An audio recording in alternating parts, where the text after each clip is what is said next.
Today's show is it about dog poo poo at your front door of your apartment building when you step out and then you see dog poo poo? Or is it somebody that went to the washroom at your front door? Wow, that is going to be a discussion for today. Or is it about your management that doesn't want to deal with tenants who are making a lot of noise, but hey, you can move to another unit or another building at a higher rent? Or is it about government not communicating with their citizens of their province for rate increases, no less than poverty level?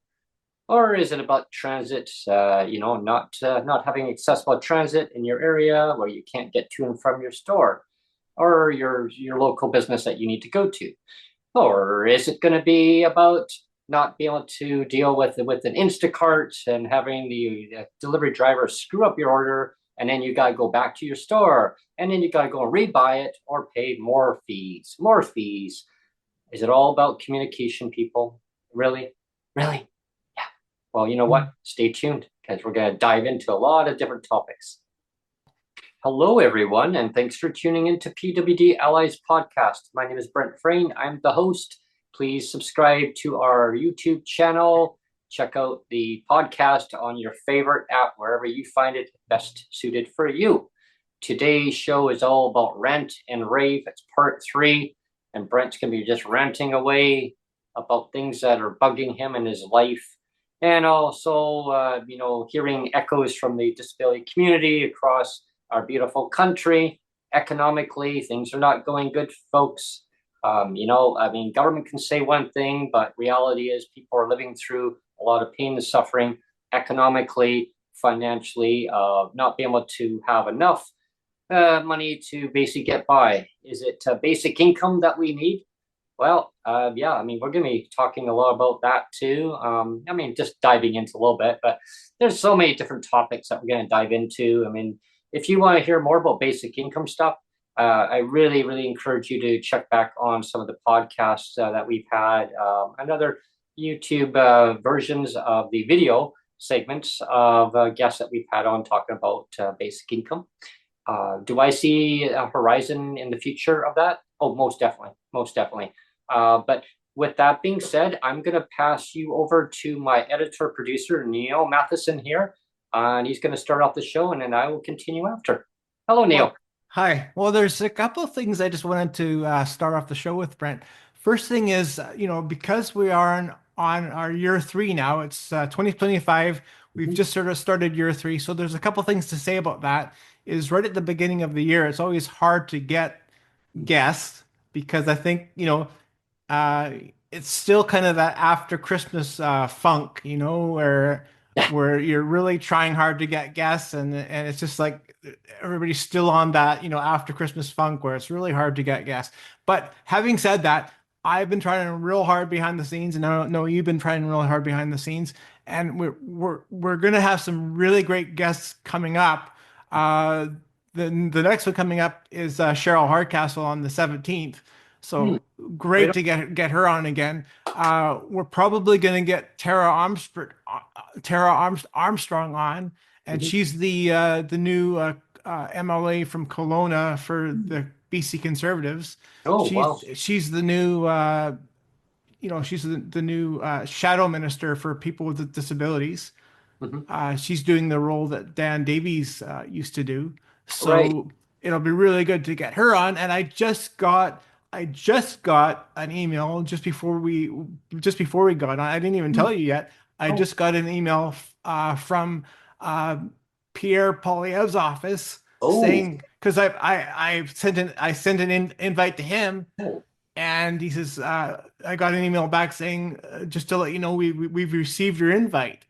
I don't know where that's going to go, but I just wanted to let the listeners know that because this is year 3, I'm shooting for the stars. Like I'm going after the big guns this year, the big fish. The big fish, yes. And I don't care if we get turned down like 12 times, 20 times, whatever. Yeah, I'm just gonna keep on trying. I'm gonna keep going after the big fish this year, and Awesome. and that includes that includes Michael Bublé and all, everything. I'm just going like full tilt, all the way.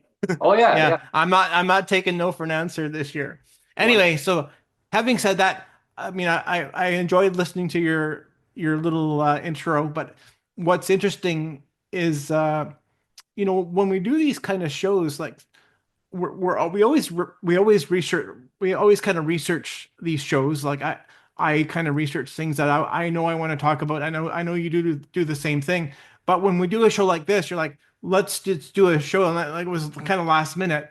And when we do one like this, we kind of both don't know what we're going to be talking about. And just before we launch the show, I kind of let you know, like there was that old show, the at the movies, Siskel and Ebert at the movies, and I'm going to show my Uh, age, I guess, because maybe people don't remember Siskel and Ebert, but they were movie critics, the two of them, mhm. and sometimes they would sit together, and sometimes they wouldn't when they watched the movie. But they would never discuss the movie after. They would leave the discussion for the actual show, for the taping. And so this is kind of what this is. And I noticed like everything you talked about at the beginning of the show there is all good, but I realized that nothing that you said is what actually I want to talk about. Yeah. I mean, not to say that what you said wasn't great, but it's just interesting that I had a totally different idea of what I want to talk about. So anyway, Oh, so let's that makes it very interesting. well, let's start the show with that in mind. Well, for sure. That makes it very intriguing. It keeps people on suspense saying, what is Brent going to talk about? Is he going to do a mic drop? You Yeah. because it's unknown, right? Sometimes I'll say things, all of a sudden you're, whoa, hang on. I didn't know you were going to say that. Yeah, and I try to keep things into perspective.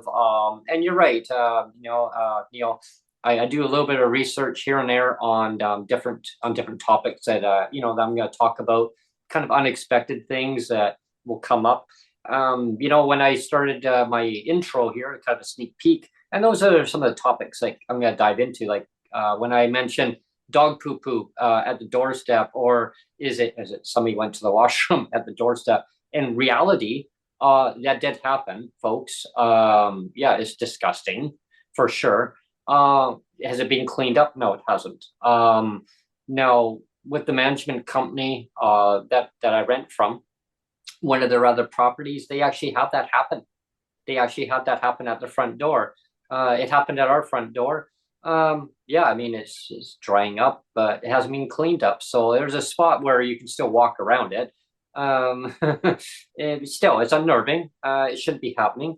Why is it happening? I don't know. Why? I mean, there's a lot of underlying reasons. Is it a dog went to the washroom? Well, there's no dogs allowed, no pets allowed in this building, for one thing. Did somebody just deliberately walk their dog to their door and say, "Hey, go to the washroom there," or clean it up? I mean, yeah, I mean, just clean it up. I mean, if somebody went to the washroom, well, then management send your cleaners by, clean it up, right? I mean, don't just leave it. Be responsible. I mean, come on. So that I'm going to leave that topic to rest on that, but it blends into corporate landlords about rent. So I'm not going to take too much time on each topic. I'm just going to dive into my rant and rave on each topic that's bugging me. Kind of like a rapid fire. Your amplifier part three of Rapid fire, rapid fire, yes. yeah. And I'm going to go rampant and a rapid fire. And this is a continuation from 2024 and beyond, but now we're in 2025. And it's a continuation because I'm dealing with myself and Sonia, we're dealing with some very, very irritating tenants that live above us. Right? We live in a building that have very, very thin buffer in between the flooring. So, hollow floor, like laminate flooring, old laminate flooring that creaks. So every time you walk around, it's like in the hallway, you can hear it too. But in our unit, it's really bad, like really, really bad. So if they drop something from above, it echoes down to us like big time. So it'll amplify like at least 10 times higher the decibel point. And so I ran into the tenants one day, and they said Happy New Year, and I didn't really want to say Happy New Year because I was irritated. But I thought to myself, you know what, Brent, don't stoop to their level. just say Happy New Year in return. I mean, so I mean, life's too short. So I said, you know what, Happy New Year. And they're like, I was tongue tied. I was like, well, what do I say to them? So they said, how are you? And I said, I'm fine. I was kind of very sharp with my response. And it's like, do we make a lot of noise? And I said, yes, you do make a lot of noise. I said, do we make a lot of noise? Yes, you do make a lot of noise. Oh, we make a lot of noise. I said, do you know why we make a lot of noise? Normally we don't, but we're only retaliating because you guys are causing us a lot of noise. That's why we turn our music up during the daytime a little bit, not blaring so that every single unit in the building is going to hear it, because then we would be evicted, right, for causing a noise disturbance. You get enough complaints or unnecessary noise decibel point.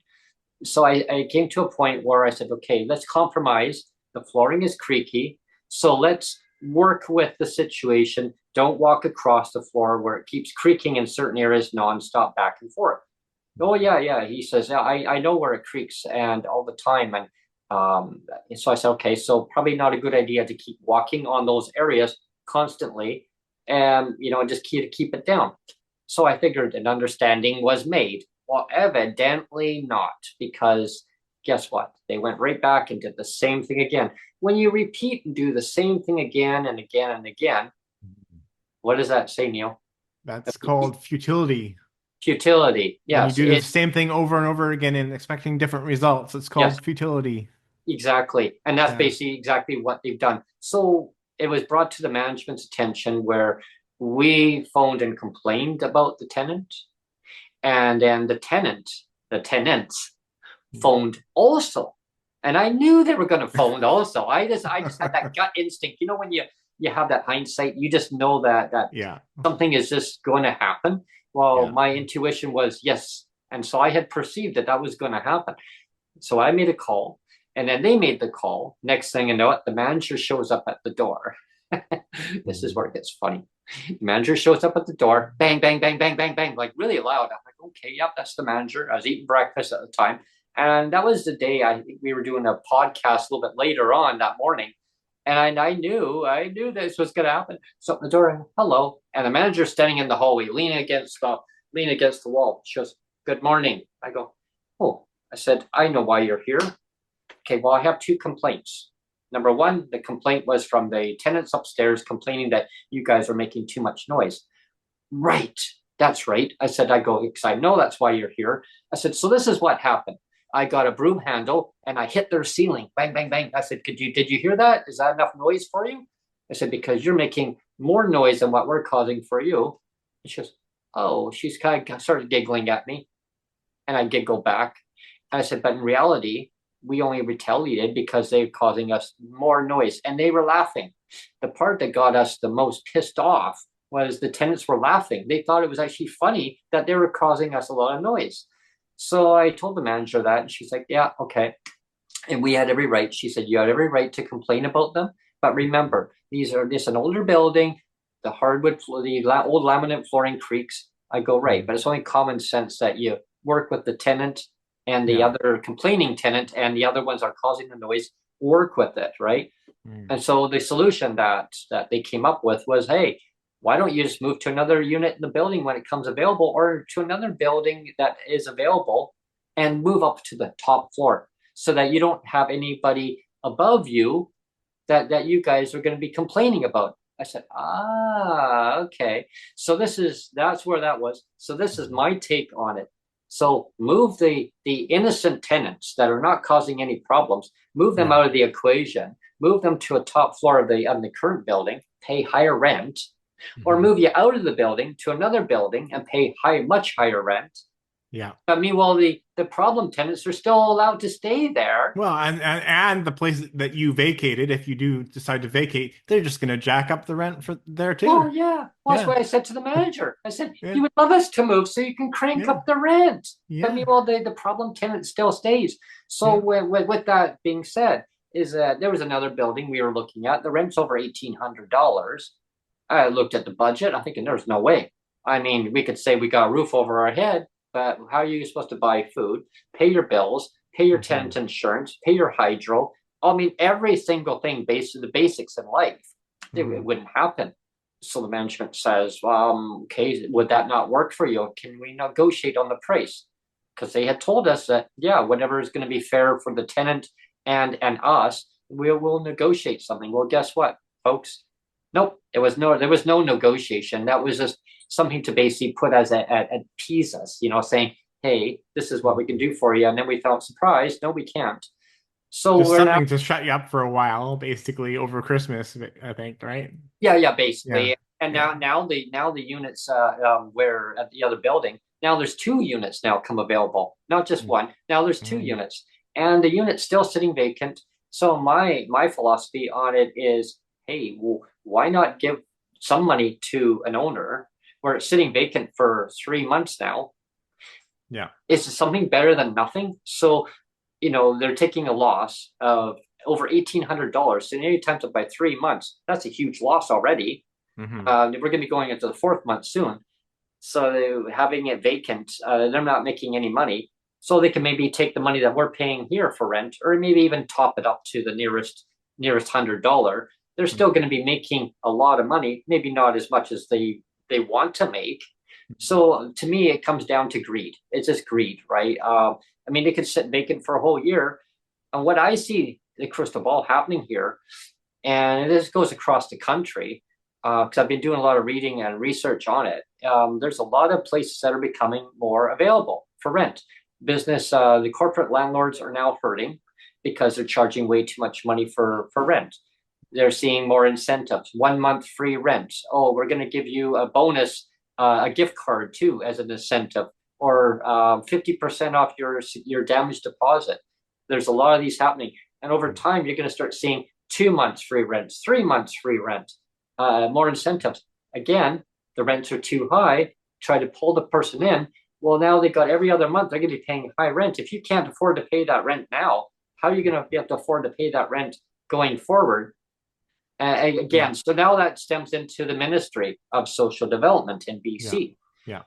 Last year, 2024, there was no increase to our overall check. And I know some people are going to say, oh, here he goes about the rent portion, the shelter. Nope, I'm going to leave that out of the equation. I'm going to say the overall check.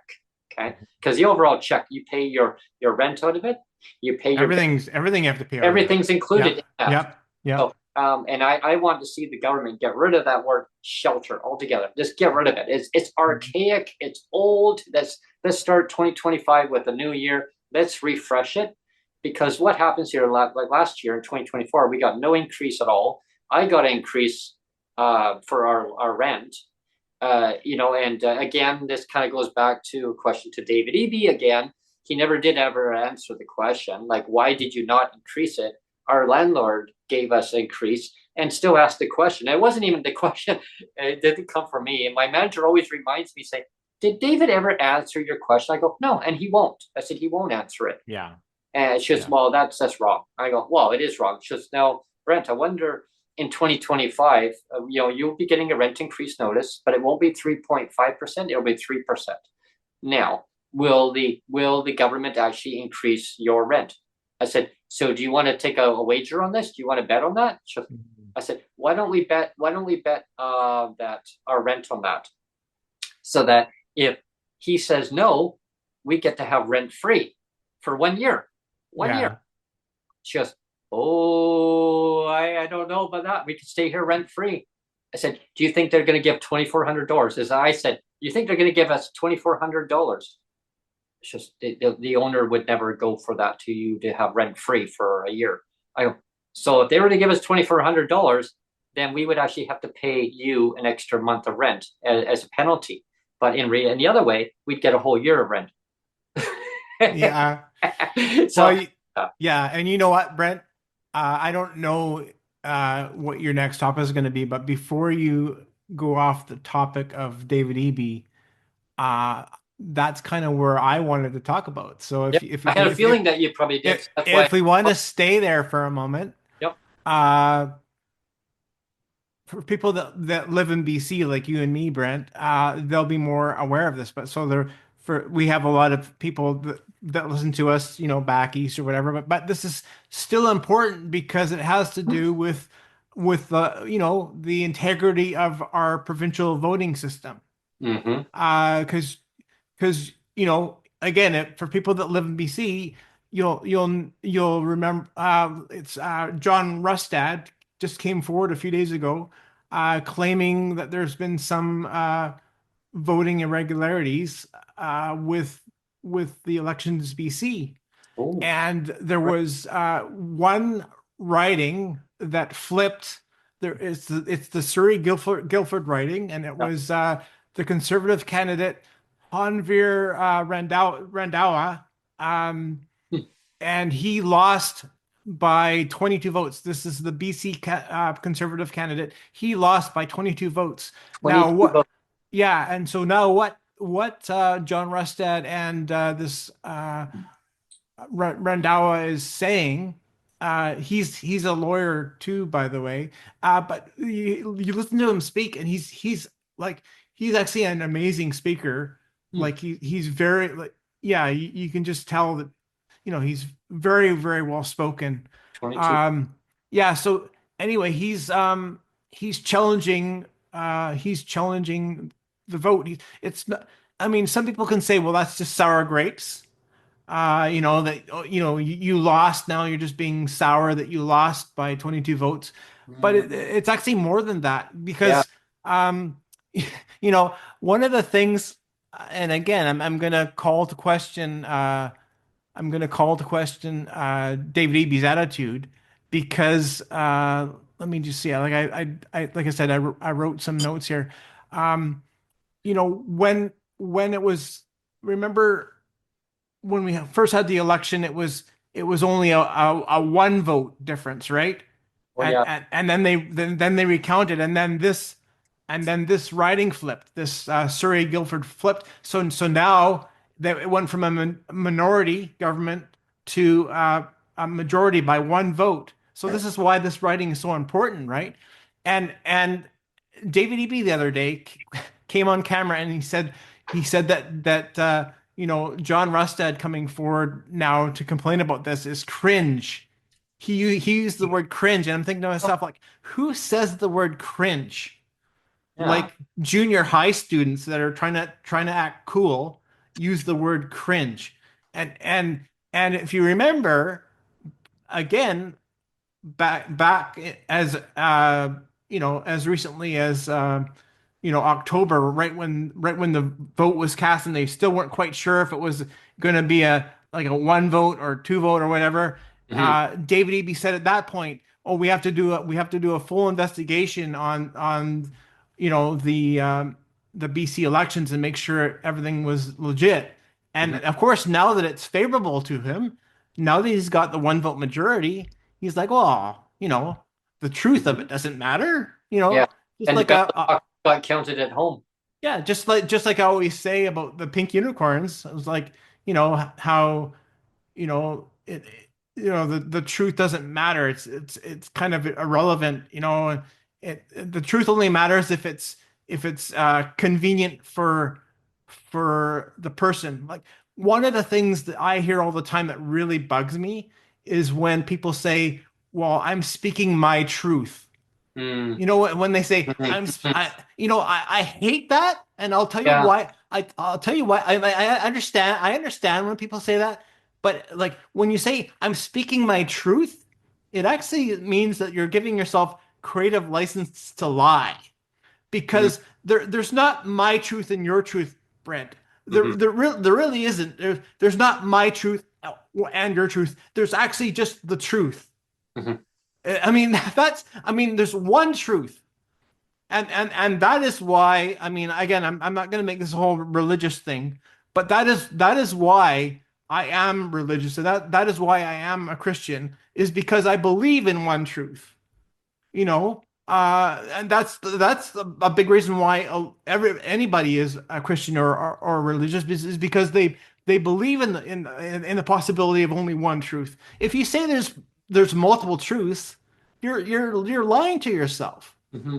One thing that I kind of wonder too is when they had the voting going in BC for the election, is people were showing up with no ID, and so Yeah.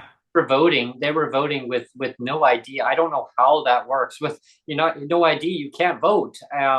And so there's a discrepancy of apparently a facility for Yeah. individuals that were in there that were, I guess, allegedly voting that weren't eligible to vote. I don't know what's going on there with that. That, of course, John Rustad's now looking into that. That was one issue. Another one that I also heard too was, and this kind of goes with different provinces too, Mhm. where people will they'll show up to vote, but they actually weren't residents in that province until like for 3 months. Once you're a resident in that province for 3 months, you can vote, and then after that, you can now move. You can now move away. So what Mhm. are you going to vote just to favor the voting result? Mhm. I kind of wonder. I mean, I guess legally, yeah, I guess you're allowed to, but Yeah. is there an underlying reason why that's happening? And again, Well, that's why the feds have been pushing for pro representation, right? Pro rep, or yeah. yeah. And there's a couple of things that I think just came to light today, actually. Like this is a Hmm. fast moving thing. Like it's a moving target, this whole thing, Yeah. right? And just today, I mean, when they announced it a few days ago, that they Rustad and this MLA Rendawa was saying, or he wanted to be the MLA, I should say, Yeah. is he's claiming there was 22 vote difference, but there was 45 irregularities, they call it voting irregularities, Yes. and I'll get into that. And most of these irregularities had to do, as you said, with one kind of care facility. Hmm. It's an addictions facility, so Yeah. these are people that are recovering from addictions. Hmm. We have to say that, and this facility is right across the street from a voting station. Yeah. Yeah. And you can say, Part. well, why does that matter? I mean, if you want to mail in your vote, you should be able to mail in your vote, and that's fair. Yeah. Except they've actually new evidence has come to light where they've Mhm. actually proven now that there was a third person that was interfering with Oh. the mail-in vote. Oh. And what I mean by that is there is the manager. So this is kind of a two-pronged thing. There's this gets deep. This Oh. gets Oh. deep, Yeah. Brent. Oh. Yeah. So the manager of the facility, um, she she did a $1,400 donation to the BC Liberal Party. Just so happens that the manager of this facility donated $1,400 to the BC Liberals. And then she says that that these mail-in ballots just get delivered to our facility in bulk. Kind of these things get delivered to our facility, and then we administer them, or we hand them out Yeah. to be vote and And for and you, for you. yeah, and BC Elections has come back and said that is not how it works. We never have done that. They don't just send mail in ballots by kind of bulk or whatever. They said they do these packages by individual basis only. So you, as an individual, every individual has to request a Hmm. mail-in package. It's so the fact that the manager said that every year they have these mail-in ballots sent to Hmm. them is a lie. So we're talking about truth and lie. So that is a lie when she says that these mail-in ballots came in and and everybody just Hmm. votes on these mail-in ballots. That is a lie because BC Elections has said they only send them on an individual basis where people have to request them individually. Yeah. So the fact that there is even 22 mail-in ballots is it's kind of a head scratcher, right? Yeah. Most And and then there's people that have come forward now saying that um, they were pressured to vote Oh. um, a certain way. People have come forward and say we were pressured to vote a certain way, and there's actually some people that have come forward and say, well, we didn't even know there was election. but we were given this ballot. We were given a ballot, so they didn't request it. They were given a ballot and said mark an X here. Okay. So there was a couple of people that didn't even know there was, and they were Mhm. told mark an X here, and then there was some that were pressured to put an X. Oh my. So I mean, so you talk about irregularities. Hmm.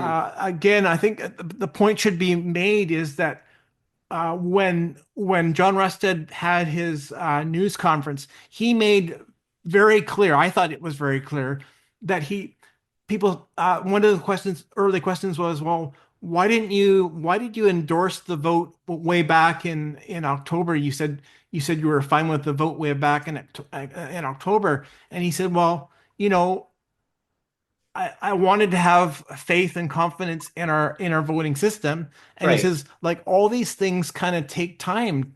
When you kind of uncover something, Hmm. he said, I didn't want to just be conspiracy theorist Hmm. and just kind of be just saying stuff to like be a sour grape loser. He Hmm. said like I needed to have enough proof, like hard proof to say, hey, there might be something that happened here.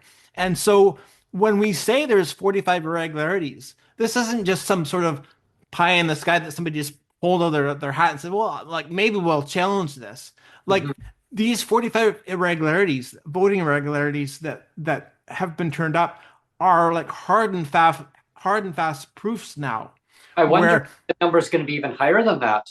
well, like yeah, and this is just what Oh, they've uncovered now, and yeah. and this is what John Rested actually alluded to uh, a little bit. He said, you know, that this is one facility where this has happened, but he says we've also gone around to other facilities now like that, and we've uncovered Uh-oh. similar patterns Oh boy.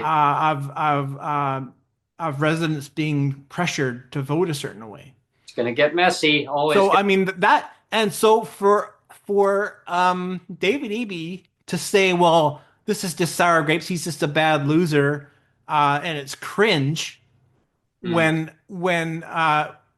in fact John Restad took his time because he doesn't want to be charged with saying, well, you're just being a conspiracy theorist. Hmm. He wants to make sure that what he's coming forward with is hard and fast proof. And the same thing with the candidate, the conservative candidate, this Hanvir Rendawa. And again, he's so well spoken; it's amazing. I mean, anybody can look it up and listen to like really well spoken. So and when he was saying too, like he doesn't want to be charged with this being conspiracy theorist. Like his thing is like, I just want to get to the truth because he says, Hmm. I know that there are people that voted for me that wanted to see me in uh get in and do the work and so when I see there's uh 45 uh kind of irregularities or contraventions with the voting act. Hmm. I mean that's a problem when there was only a 22 vote difference. That's And huge. it's I mean we're talking a big deal. So for David Eby to just brush it off because it's the truth is inconvenient for him, you know, the truth is suddenly inconvenient, so I'm just going to ignore the truth, Hmm. like, and that's my problem with him for the last, when he was attorney general for 5 or 6 years, like he was responsible. That's one of his sworn duties as an attorney general is to be an ambassador, if you want to call it that, an ambassador of the truth, Hmm. and to just say, well, the truth doesn't matter. Pink unicorn, I'll believe in pink unicorns, Yeah, like the one and behind. and I'll believe in conspiracies if the conspiracy suits me. Mhm. As long as it suits me, as long as it's beneficial to me, I'll believe in pink unicorns and I'll believe in conspiracies. But God forbid that John Restad believes in conspiracy or he wants to source out the truth because if he wants to source out the truth, if John Russell wants to source out the truth, that's irrelevant. Like his truth doesn't matter. Like again, it's like his truth versus my truth. What really matters is the truth, right? It's David could say, well, my truth is that I won the election, you know. Yeah, But yeah, I mean, let's actually get to the real truth, not David Eby's truth or not Rustad's truth, just to get to the one actual truth of what actually happened. And right now, David Eby's saying, "Well, that's not convenient for me," and and he's like saying it's cringe, mhm. you know, and Well, it's during yeah. the election, I think there was like a new pilot project that was thrown out there for the how the election was going this time around, where you could go to a different city, a different community, somewhere in the province, and Mhm. vote there, even though you're not a resident in that city. You can Yeah, vote there with as yeah, long as you showed ID. But there were some people who maybe didn't have ID. So they say, okay, well, what is your address? You have any kind of other form of ID. exactly. And so they showed it, and I saw that happen. Somebody didn't actually have their photo ID, but they had a secondary or third piece of ID with their Mhm. picture. Oh, okay. So they gave them their voting card as if they were in their voting writing. Yeah, And so they would mark it off, and I'll go in and mark it off an X on whatever you want, whichever party that you wanted to represent you, or I mean the the MLA who is representing you, should we say, of that party. Now they rephrase that one. yeah, So then you go through and they put it into their machine. Now you go back to your own writing area. By the time they got that information, that's advanced voting, right? So you Mhm. go there. What does that go to say to stop the person from showing photo ID? Hi, I like to vote. So now you show your actual voting. Oh, yeah, you voted already. Maybe they know that, or maybe they don't. Now you're able to vote again. Yeah. There could be some discrepancies there, And right? there was that was another proof that was proven is that somebody did vote twice, Yeah, and there was also cases of somebody going to vote or mail in, and then they were told they went to vote and they were told, "Oh, I'm sorry, you've already voted," when they said, hmm, "Well, actually, no, I didn't." right? Or You there, know, or the all this stuff. You there's know, people who will mail them in, right? So yeah, they'll mail it in. They then can go to their voting area and say, I don't have my voting card with me. Oh, it's okay. yeah, Just get your ID. They vote again, yeah. right? And this is what bugs me is where the truth is not convenient. When the truth becomes not convenient, they can just say, well, it's not convenient for me, so I'm just going to ignore the truth. And that's been my thing about the whole thing about pink unicorns from day one. Mhm. Again, this Hanvir candidate for uh for Guildford, as I was saying, Sir Yep, Guildford, yep. that's his thing, is that he's just trying to fight for the truth, and that's my whole thing too, is that I just want the truth. Hmm. And it's not I'm not just saying it's not my truth. I'm not fighting for my truth. Try my truth. I'm fighting for the truth, because there's only one truth.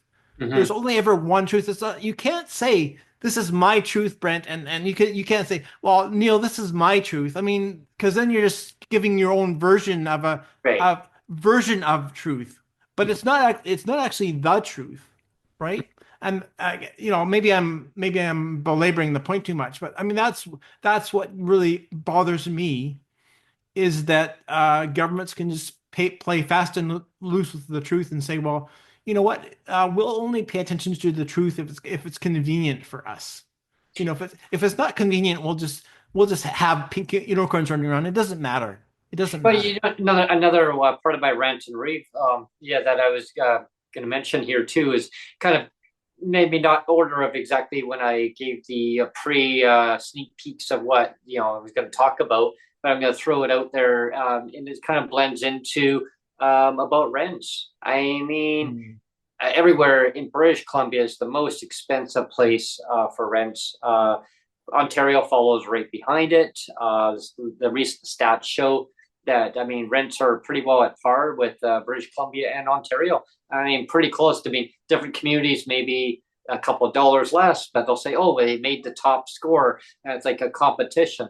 Yeah, they always say BC, bring cash, bring cash. Yeah. Well, what happens if your PWD check's not enough to cover your whole basic rent, let alone anything else? I mean, when I talk about rents, I mean, under the different management companies are going to charge different rents. It's never all the same. You're looking at the least amount, $1,800. If you're very lucky, you can find one at 1,600, but then it's run down. Why do I know? My corporate landlord told me. They have a list, and they're trying to compile a list right now of saying, "Hey, And here's." it comes with pets. It comes with pets. It's a bonus. There's no extra cost for you. So it's free of charge, folks. So I mean, take it if that is in your budget. Unfortunately, And by pets, Brent, what do we mean? What do we mean when by we mean by pets? pets, we've got mice, we've got rats, we've got cockroaches, we've got Yeah. silverfish, we've got bed bugs. No I extra charge. No Well, extra no charge. extra charge. Yeah. Yeah, I mean, if you are in an area where, hey, you like wildlife, I mean, you can get the birds flying by, they come right inside your balcony.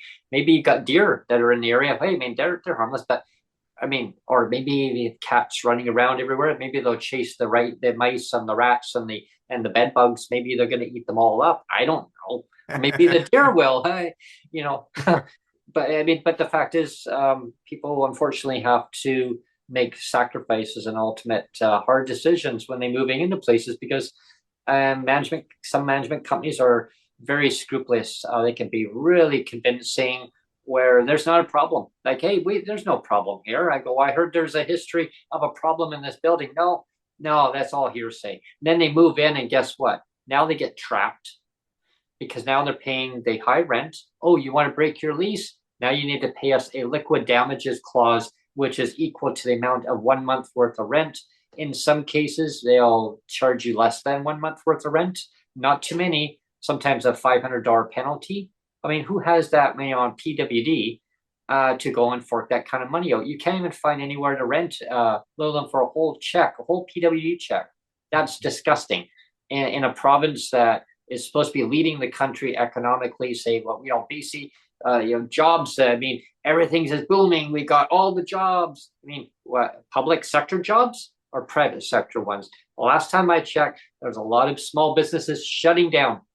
Yeah. And while they are open, they have skeleton staff running the show. People are doing 2 or 3, 4 positions for the price of one employee. Yeah. And meanwhile, the jobs is saying, oh, well, the job numbers are up. And they run with that narrative. Oh, the jobs. I mean, I remember David. Our public service is really, really booming right now. Our public service is really like a lot.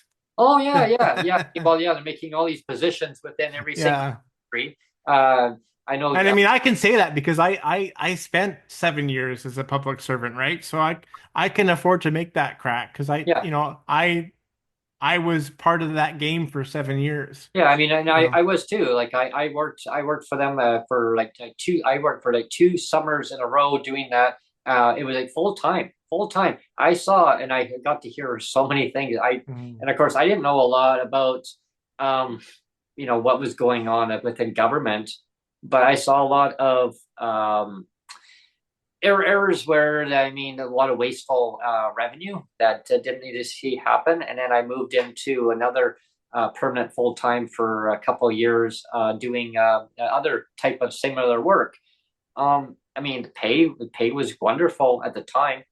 I was able to send my mom on a vacation. I was able to save up money and buy myself a whole bunch of new clothes. I was able to buy myself a mountain bike. I got it all decked out. I was able to do so many things. And I wasn't on disability assistance at the time. But as I became older, there was things that I found that I just couldn't do. I kept pushing myself, mind over matter, right? Mind says yes, body says no. I ignored it. I kept pushing because I was always brought up as because pick yourself up, Brent, keep pushing forward. I think in most people they do that. They push themselves because they want to achieve so much. They want to be happy in life. And I guess with my story is I want to see people happy.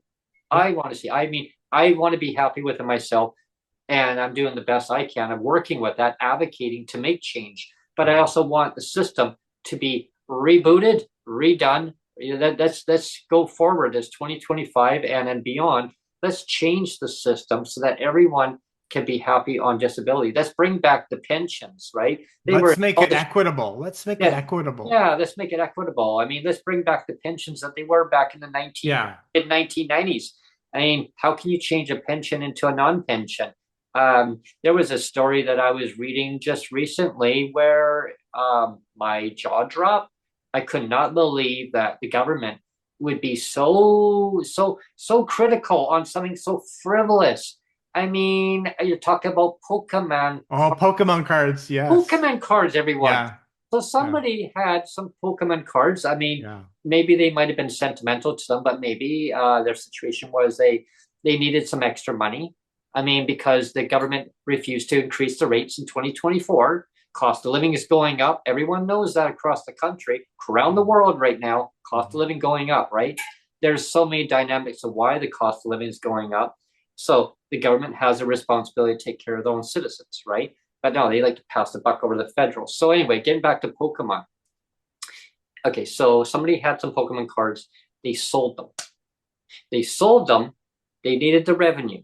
So they declared it on their statement, their monthly statement when they have employment income or Mistake number one. Yeah, mistake number one. Mistake number one. So they declared never declare. Yeah, so they declared it as other income Pokemon cards. All right. The worker says, oh, that's unearned income. We're going to take dollar by dollar off you. Now that amount exceeded their monthly check. So guess what? They got no check. No check. Yeah. No check for you. Instead of no soup for you, no check for you. Why? All they wanted was to make a few dollars. So what is the difference between, I mean, really, does it make any difference? It's employment. It's Pokemon cards. I mean, come on, seriously. I mean, somebody wants to make some money. Maybe they were trying to save up to buy an apartment freezer, or maybe their fridge broke down because their management company refuses to fix their fridge, or maybe their stove broke down. Maybe they need to buy an appliance. I mean, so they're trying to make their life better, and they get punished for trying to make their life better. I see a complete flaw in that. Miss Malcolmson, you really need to change the system. Bill 7 needs to be redone. The regulations in there, it needs to be redone. Okay. I think that you need to be working with the Green Party, right? The Green Party in BC. Technically, you don't have to because you have a majority government. And this goes to David Eby too. You don't have to, right? But there was an agreement where the Green Party said they want to bring the rates up to $2,400 increase. So now they're now relying on the Green Party to saying, hey, please, can you please help us, keep us in power? Now the Green Party says, okay, so that $2,400, I noticed as in their campaign, it kind of quietly disappeared, not fully disappeared, but it's kind of put on the back burner saying that, yes, the rates will work with it, but only when it's economically sound, or I'm not finding the right word, Neil, on that one, but maybe it's economically feasible. Feasible, I think is the right yeah. word. And so what I see going forward when it comes to rates, right? I see that $2,400. I would be shocked if they actually increased our rates by $2,400 on top of what they are now, which are $1,483.50. Okay, the base amount. If there's $2,400 on top, I'd be shocked. Now I'm thinking $50. That's my vote too. Is $50. Because nothing was in 2024. They ignored it. The government said, we gave $125 the year before in 2023. That should be good enough. But we gave it to some, but not all. But good enough, right? I mean, but yeah, they don't need because who needs a system of equity anyway? Who needs an increase? I mean, costs have been going up. Equity, spequity. Yeah. They would say, doesn't matter. You just need to budget better. You just need to not pay your rent. Don't pay your rent. I mean, and then you'll have more money, and then you could be homeless, and now you'll qualify for BC housing. But now you have a 12-year waiting list minimum. Actually, there was one individual who had commented on our last podcast who waited 12 years Mm-hmm. 12 Well, years. it was Peter, and he's Peter, in Peter, chat. He's in chat today too. no, Peter. But it was Yeah, Peter's 12. last comment on the last video. Yeah. Yeah, 12 years. I mean, Mm-hmm. as an example, Peter, I mean, you waited 12 years. I Mm-hmm. heard that the waiting list is over 20 years. Now it is. Yeah. Yeah. And so you have to So be, maybe he should consider himself lucky that yeah. it was only 20. It was only 12 years. Well, Yeah. BC Housing admitted to me, and Yeah. I was just beyond pissed off, actually. I wanted to say Mm-hmm. more words to them, but I kept my mouth shut. I zipped it because the Mm-hmm. language of what it came out of my mouth, they would not have wanted to hear it. They would have hung up the phone on me. Mm-hmm. They said you had to be homeless, you had to be fleeing violence, your building had to be sold or condemned. So I can't just go in from market housing to BC housing because I want to have cheaper rent. Nope, doesn't work that way. The system Mm-hmm. is not designed that way. I said, oh, right, the system. Right, the system is working. I said, the system is working perfectly fine because you guys designed As it. intended. As Yeah. intended. And he goes, I'm not sure what you mean. I go, no, Yeah. you know what I mean. Mm-hmm. He goes, so you have to be homeless in order to get that. Yeah, Yeah. that's wrong. I mean, so why, like, again, why not just apply it to all PWD based on the individual in their household, Mm-hmm. individual, not household income. Yeah. And I think we get more people housed. My motto is get people housed, not unhoused. I Mm-hmm. know there's been some talk across the country, and I'm not going to go with that narrative because it would just get dogpiled right on. Um, I think people want to have cheaper rent. I think it's about holding the corporate landlords to account. But you go to your local mayor's office, go to your local MLA, your local. If you're in Ontario, go your MPP, members of Parliament or MP. Go to their constituents, or their offices. I mean, a peaceful presentation. And there's nothing wrong with peaceful rallies. I mean, yeah, we've got prominent MLAs and MPs and MPPs who gone to rallies themselves to stand up for what they believe in, right? And one of our former finance ministers, she used to talk about that a lot, Neil. Carol James, she talked about that a lot about standing up for democracy, standing up for yourself. She went to lots of rallies over time. Mm-hmm. John Horgan did that same thing. He told me he went to lots of rallies and protests. I'm like, really? He goes, oh yeah, because Yeah. it's about advocating. He says. I mean, Yeah. everybody advocates. I mean, it's not a new word, Brenty. Him Well, and I talk about these things. and I think maybe what we should do is we can close out the show with Yeah. the one other thing that I wanted to talk about today, and because it kind of dovetails into everything we're talking about, really, Hmm. is there's this case of Florence, I have the last name too, but I don't know if I should if it really matters. So I'll just use the first name. There's this woman Florence. She had Down syndrome, Hmm. and this case goes back to October of 2018. So this is like Hmm. over 6 years now. You have this woman Florence. She has Down syndrome. She was being cared for by a care aide, Hmm. and this Florence was found dead in her apartment from basically starvation and malnourishment. And Terrible. we recently had Tamara Taggart on, and she was on the video clip. You shared the video clip with Yes. me Yep. that this whole case is being revisited again because Hmm. back in October of 2018 there was no charges laid. Right. Like she was this care aide was able to just walk free Hmm. like it was some sort of mercy killing, right? And I mean, people can balk at that harsh term maybe, but that's the reality is that a lot of people have this Despicable. they have this mindset where it's like, well, if it's a disabled life, if it's a disabled life, it's not worth living. So I know. so It's the the fact that mindset. The mindset. yeah, it's a mindset, and it's just like, well, it's almost like the ruling was like, well, this Carried was kind of doing this Florence a favor, like, by ending her life, it was kind of a mercy killing, like I said. I mean, I hate to say it, but that is kind of the attitude, right? I know. I She mean, wanted to live. She just wanted the help.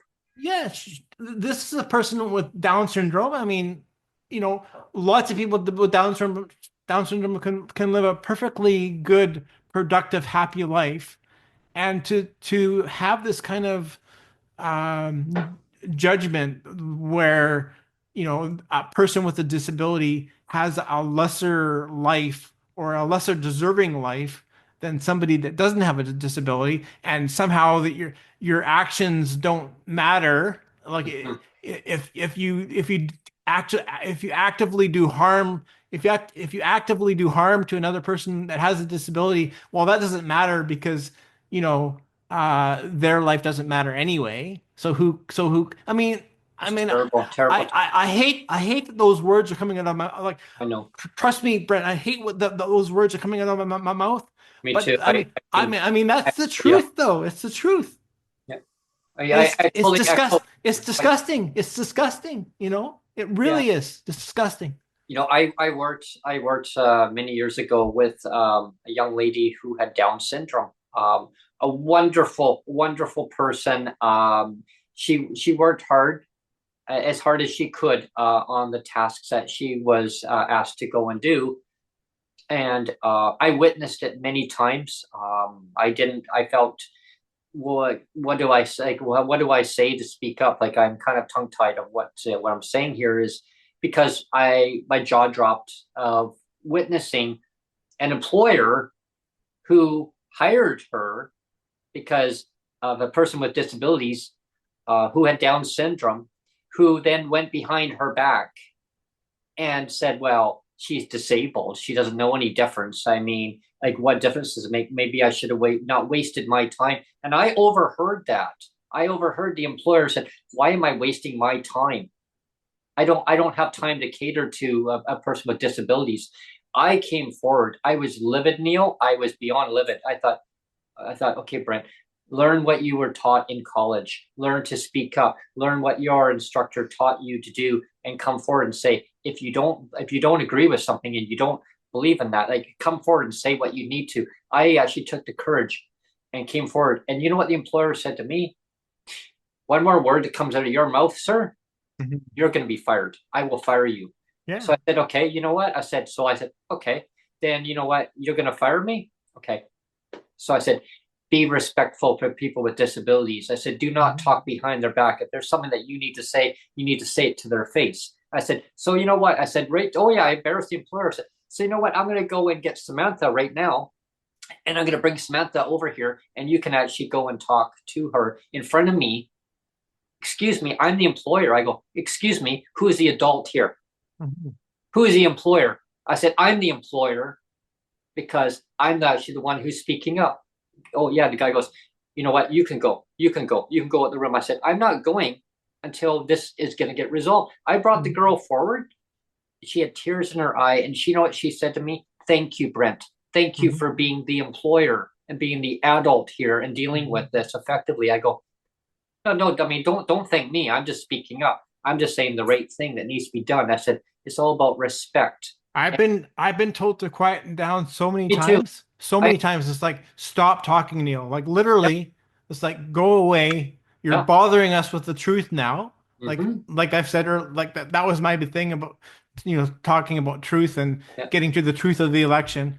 I mean, I'm all about truth, and Mm-hmm. when somebody can say, well, the truth doesn't matter if it's not convenient, Mm-hmm. that's a problem. That's a problem for me. I'm sorry, that's a problem. Yeah, there was a segment that was on the news just recently. I was trying to find the article and I was going to share it with you so we could talk about this today Mhm. on the show, the Rant and Rave.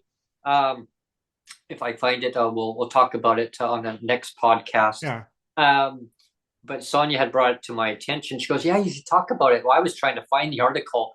It was on Global News, but for some reason I can't find it. Normally they post things like that out, but it was all about Sonia. What was the headline of it?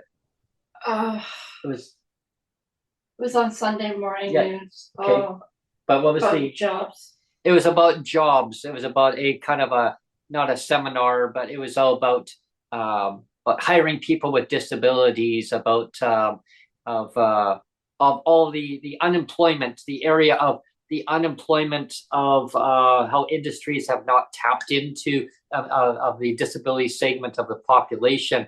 And it's that narrative, like it was a narrative that kind of got spun out. And I got thinking about that. I thought, well, that's great. That's great if a person's able to do certain things, but what if they're not? What if they're not? That's why they need that basic income.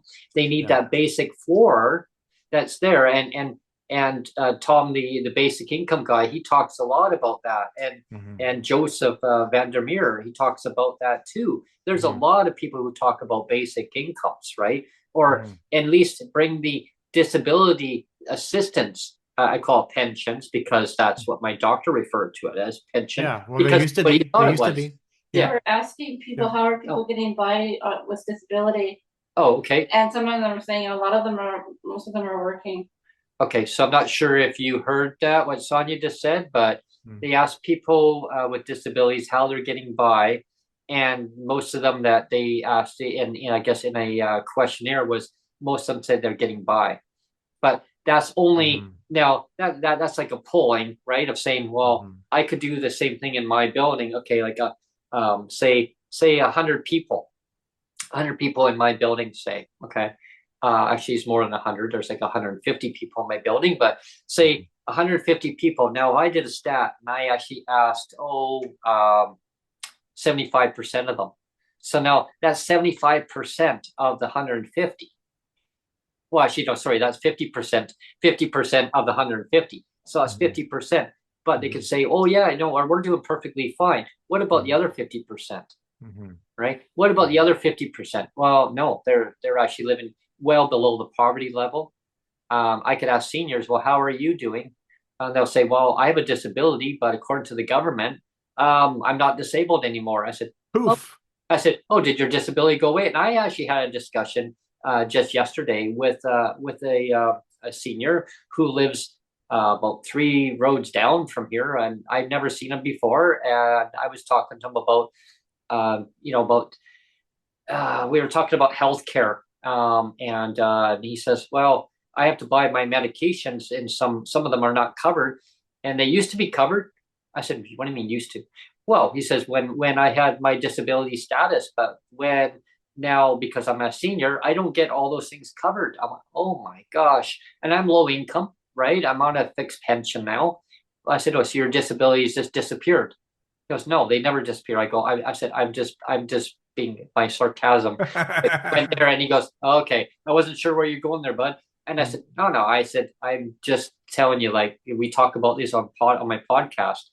Yeah. He goes, so yeah, I said about pink unicorns. I said, poof, like they disappear, right? Magically. He goes, well, the government wants to magically disappear, right? And it's a narrative.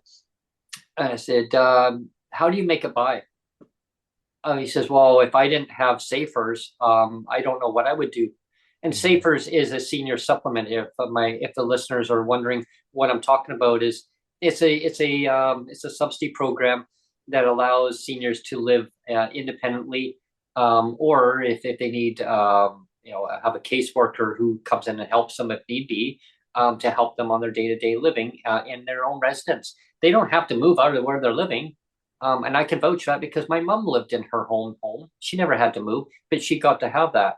Now, PWD, we don't get to have that in market housing or any kind of housing. Like if you live in a house or a basement suite, anywhere outside of BC housing, you do not qualify because you get that PWD shelter designation under your actual check. So again, if that was taken out of the equation, and that's why this year I'm going to push that narrative, and I'm not going to stop because that needs to be taken right out. Now PWD will now qualify. You take that out, we now qualify for that subsidy. BC Housing even told me that because that's actually part of the criteria. PWD, when that designation was put in once upon a time, it was actually put in there for people who lived in like a care area, like they were put into like a what do they call it? Those ones in Vancouver on the east side, where SROs. Yeah. Those were those were classified as like kind of like a subsidized kind of housing, but they were branched off of BC housing once upon a time. And I don't think that the government really thought of that maybe PWD wanted to live in market housing going forward. So they left that old archaic system going where people would move into a basement suite, maybe maybe they moved in with, I don't know, their parents, which is not always the case. Maybe they don't have parents to move in with. So now they have to move into precarious housing. And I want to see the system changed. So we can't rely on the federal government. No, BC and other provinces do not rely on the federal government. Well, and the fact is, let's talk truth and fact. The CDB. Let's talk truth and fact again, though, Brent. I mean, the provinces have wanted it this way. Oh yeah, since the dawn of time. Like if the provinces have asked, they're the ones that asked the federal government, stay out of it. We want to have control over giving out the our social programs. That's right. Give us the responsibility. You stay out of it, federal government. Give it to us. So they're the ones that have said we want the responsibility, and yet they're screwing it up. Well, exactly, and that's exactly what they did. And like in BC, I'll use BC as an example because we live in BC. And what they've done is that they've reached out to the federal government and saying, well, this is what they told me. They said they wouldn't give a dollar amount. They said they would not give a dollar amount, but they were assured that, yes, it's going to go to all PWD in Canada, and it's going to be adequately enough. Well, adequately enough. Well, that was what was said then. Then, of course, the narrative changed over time. Now I think it's like egg in the face to the government because now it backfired. Now they're damage control. They don't know what to do. The BC government and all the other governments, they don't know what to do because the feds have totally screwed this CDB up.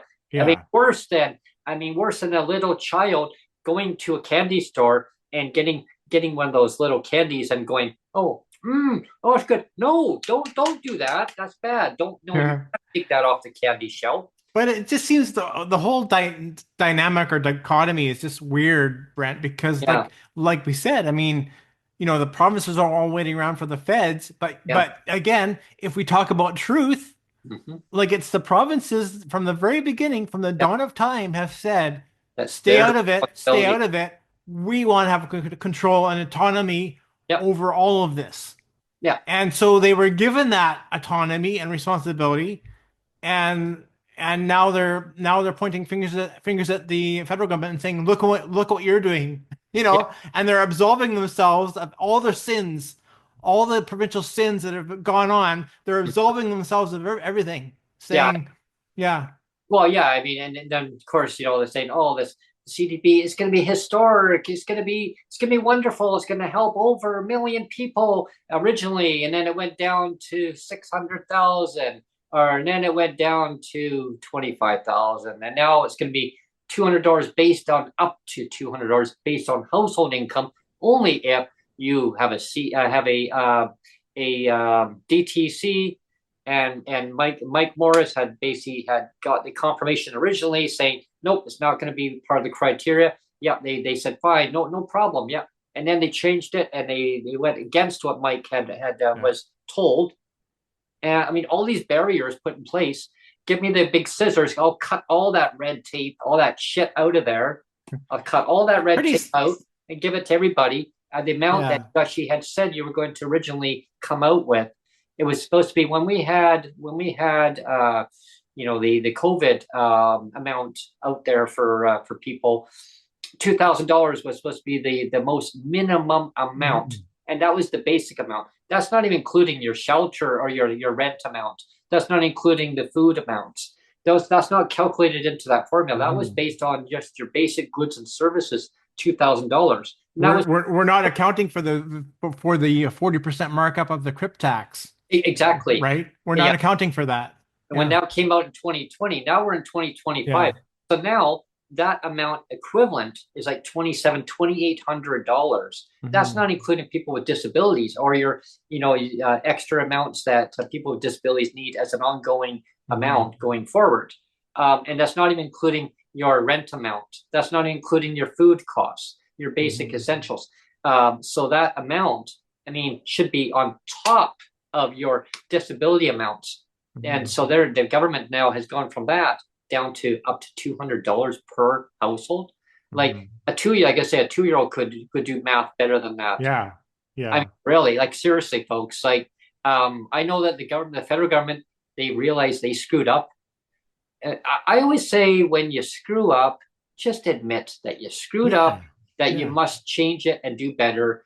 I mean, and that goes with provinces too. Hey, they say, hey, look, I'm sorry, I messed up, I must do better. And I had an MLA, Dan Davies, had said to me one time, look, our government screwed up and I'm sorry. Like, I'm sorry. Personally, we must do better. How hard is it for governments to actually say that? I mean, I had that person, he said to me that, yeah, I'm sorry, Brent. I'm really sorry. We must do better. Well, I mean, it's not hard and again, I always like to, as a parent, as a parent, I always like to kind of draw on the fact that I'm a parent. And as a parent, you're always saying, like, it's important, if I tell my son to do something, I have to also walk the walk. When I talk the talk, I have to walk the walk too. I can't just say, well, that only applies to you. Like what I'm telling you to do, I don't have to listen to it. Like, I always make sure what I'm telling my son to do is that I hold myself to the exact same standards. Whatever I tell my son is like, that's what I hold myself to a standard of too. And I guess that's one of the things that I don't like about David Eby is like, he's one of these, like, do as I say, not as I do. And I can tell you, as a parent, I don't operate that way. It's like, if I'm telling you to do something, I'm holding myself to the same standards. I don't have two standards. I don't have a standard for Jake, my son, and the standard for me is totally different. The standards I hold are the same that I pass on to my son, and they're the same. And that's what comes down to, like, certain standards. I want to see governments going forward. I want to see a basic standard put in place where your basic needs are being met. Your rent is being met. Okay, and I have different ideas on how to conquer the corporate landlords. Right now, there's such a shortage on subsidized housing for PWD. My belief is that people should be able to live where they want to live, not just where the government tells them where they should live in the community that they want to live in. Because you have to have one or two choices, right? And that housing doesn't work for you, well, then you've got the second chance. After that, that's it.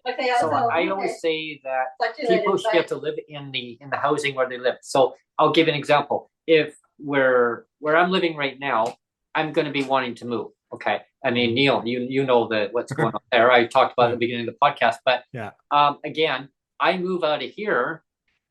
I'll be paying even much higher rent. I mean, my corporate landlord would love it if I moved out of here. They can make a lot of money. They'd be cracking open the champagne. Brent, please move. We want to make more money. I mean, there's talk about vacancy control. Yes and no. I'm kind of tossed on it because, yes, it could be a good thing. But however, it could be also a bad thing. It can backfire on tenants because corporate landlords are still going to want to maintain their profit level. Because their stakeholders, their investors, they want to have their rate of return, right? And that's why rents keep going up. They want to get you out so they can crank it up and make them happy. And then people say, oh my God, the rents are high. Well, you ask a corporate landlord, I mean, are you doing okay? Yeah, fine. Yeah. And they do a poll. What I want to see is something the corporate landlords held accountable. I know that the provinces talk about it, saying, oh, corporate landlords, oh, yeah, they terrible. Federal government, same thing. Terrible corporate landlords. Well, there's ways of dealing with it. You lower down your property taxes and you make a compromise. You say, okay, I'm going to lower down the taxes. Now, in comparison, as an agreement, you're now going to keep the rents now down to this level and you're going to rent it out for this level. Oh, you don't want to do it? Well, then there's a problem here, right? So if you want to do business in BC or any other province, you need to comply by certain regulations. If you can't comply, we're going to shut you down. I think there's I'd like to get into another show on that. Actually, if there's a guest that would love to come on and knows more about how corporations work about rents, please reach out to Neil, and we'll get shit scheduled in, because I would really love to dive into this, because I have different ideas, but I'm not an expertise when it comes down to that. I live the experience. I'm living through this hell.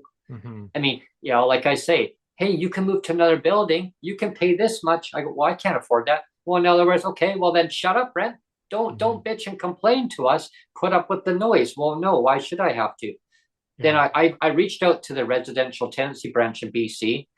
They're in a position where they cannot give advice.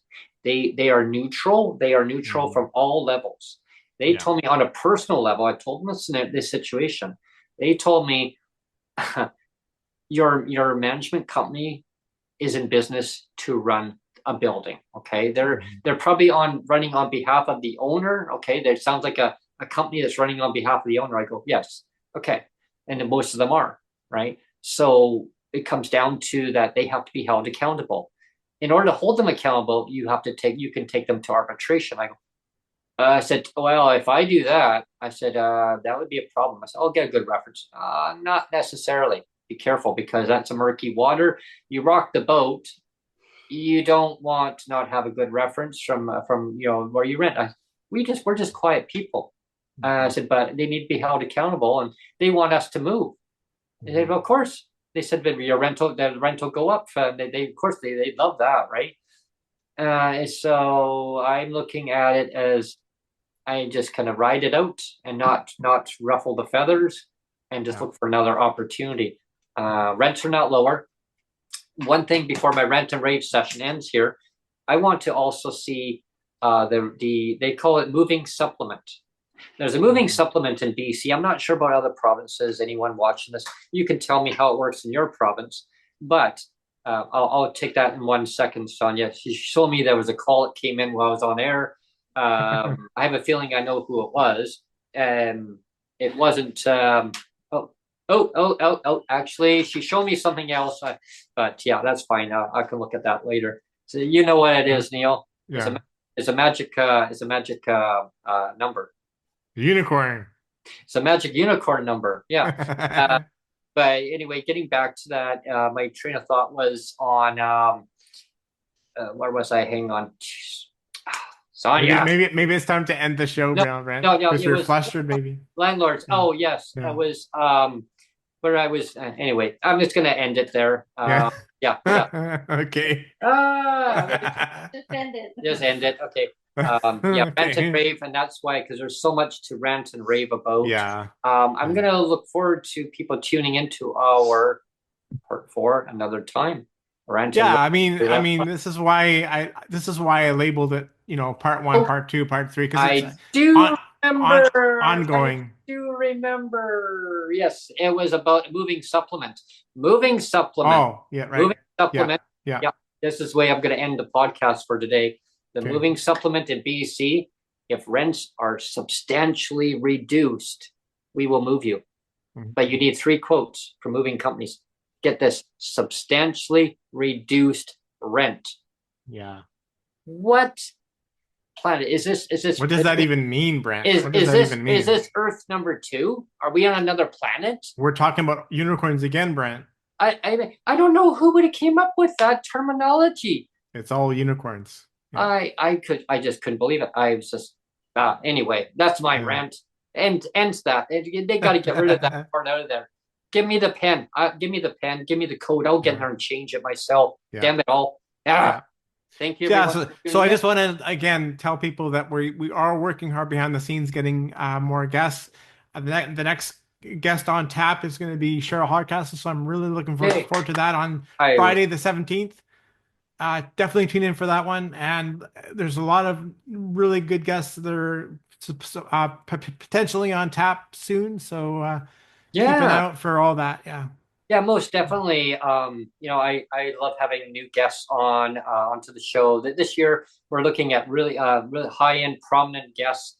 I mean, we're going to have other guests joining us too that have come on before, but this year's focus is to really get the big fish.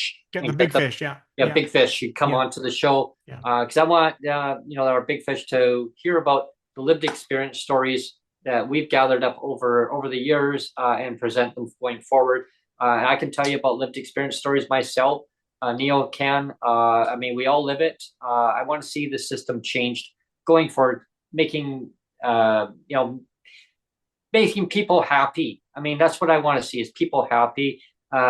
People not living in legislative poverty. We need to put a freaking end to that garbage, right? There's no need for that in Canada, in BC, any province. Please leave your comments regarding about moving supplements. I'm really curious about people's take on that. There's also, I'm going to squeeze in one little topic.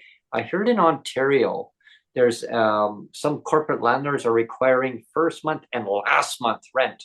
Oh, wow. Not sure what's going on there. In BC, we don't do that here. I've never gone through that. When I've been hearing about last month's rent, I don't get that. If somebody can maybe kind of fill me in on that, because that'd be something that I can now do more research into and hold those corporate landlords to account, because that's BS. Like, they shouldn't be getting away with that at all. Yeah. So, but anyway, thank you very much, everyone, for tuning Cheers, in. everyone. You want to be a guest on the show, please reach out, prominent guest. Yeah, we'll work with it the best way we can, and see what we can do. Like, share, subscribe, buy us a coffee. Yes, click the like button down there, and you'll see the dollar sign. And yeah. Thank you. Cheers, everyone. Yeah, double.